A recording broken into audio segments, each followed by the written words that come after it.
নির্বাচন কমিশন নিরপেক্ষতা অক্ষুণ্ণ না রাখলে, সরকার তার দায়িত্ব যথাযথভাবে পালন না করলে ইতিহাস ও এদেশের জনগণের কাছে দায়ী থাকবে বলে মন্তব্য করেছেন বিএনপির সিনিয়র যুগ্ম মহাসচিব রুহুল কবির রিজভী।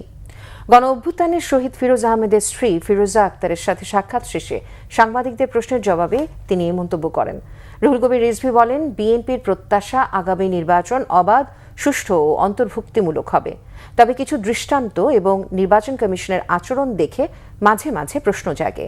নিরপেক্ষতার জায়গায় কোনো চির ধরেছে কিনা সেই শঙ্কা জাগে। স্মরণ করিয়ে দেন, কোনো ধরনের সূক্ষ্ম কারচুপির সুযোগ যেন না থাকে, এটি নিশ্চিত করা নির্বাচন কমিশন ও সরকারের প্রধান দায়িত্ব। বলেন, একটি দল নির্বাচনে যাবে না, এটি তাদের নিজস্ব সিদ্ধান্ত। তবে সরকারকে দায়িত্বশীল ভূমিকা পালন করতে হবে, যেন জনগণ নিশ্চিত হতে পারে যে নির্বাচন অবাধ ও সুষ্ঠু হবে।